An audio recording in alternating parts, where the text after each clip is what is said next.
Alors, si vous vous souvenez, nous sommes allés chercher donc des images clip art. Bien sûr, on aurait pu, quand on connaît un peu Photoshop, on peut démarrer d'une version couleur et la faire en silhouette, c'est possible. Oui, ça pourrait être intéressant de prendre une version couleur. Vous allez voir l'approche. On va faire ça après.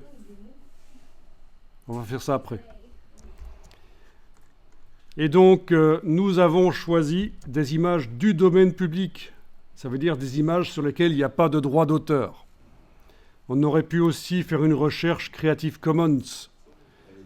Il y a des droits d'auteur, parfois, la plupart du temps non, mais il y a des conditions. Parfois, il faut citer la personne qui a fait le dessin original, les Creative Commons. C'est un peu plus compliqué que le domaine public. Le domaine public, là, vous pouvez... Donc le domaine public, vous pouvez utiliser sans citer l'auteur, mais Creative Commons, il y a des conditions et c'est indiqué. Enfin, voilà, ça je tenais à préciser que pour un travail, il ne faut mieux pas utiliser bien sûr des images qui sont sous droit d'auteur. Vous n'avez pas le droit de prendre Mickey pour faire un poster, vous n'avez pas le droit de prendre le château de Disney World pour faire un poster, tout ça c'est sous copyright. Bien sûr. Sinon, même l'atomium, vous voyez la sculpture à boule à Bruxelles, ça c'est sous copyright aussi. On ne fait pas n'importe quoi. Alors, on va voir que malgré tout, on peut adapter. Et c'est ce qu'on va faire ici. Donc, vous activez le calque du dessus. Et vous allez dans le menu Édition, déformation de la marionnette. Édition, déformation de la marionnette.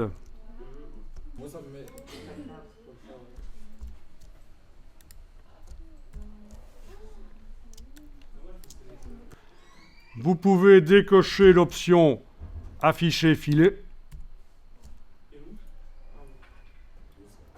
Sur le dessus, bien sûr, Afficher filet. Vous allez cliquer sur la bestiole. Donc, vous avez mis une punaise. Vous allez cliquer à un autre endroit et à différents endroits et vous allez voir que vous allez pouvoir bouger.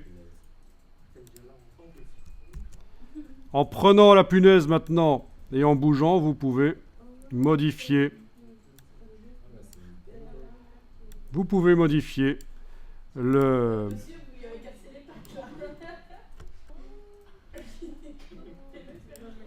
Alors, il y a des petites astuces.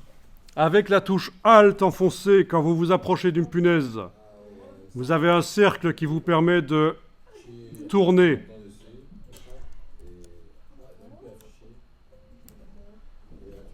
D'accord ? Touche Alt et tout près de la punaise, on peut tourner.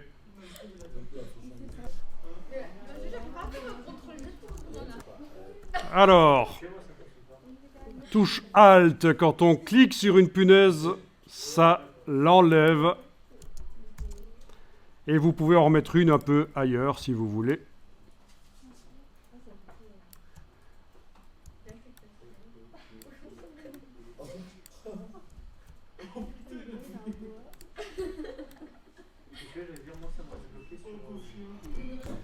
Donc, vous avez vu les fonctions principales, c'est-à-dire ajouter des punaises, touche Alt pour voir.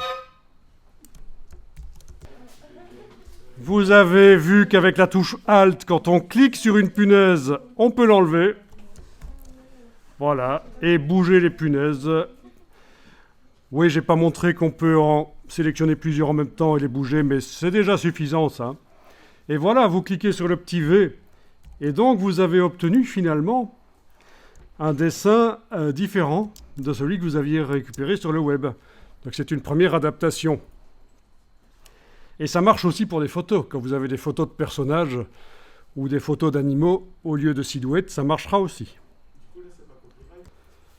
Si c'était une image sous copyright, le fait de la modifier, ça reste une image sous copyright. Si on arrive à prouver que ça vient de l'image sous copyright. Ben oui, c'est pas aussi simple que ça. En général, ça se passe au tribunal et ils superposent ton travail avec la photo originale et si on arrive à prouver que tu l'as utilisé, c'est toi qui payes tout.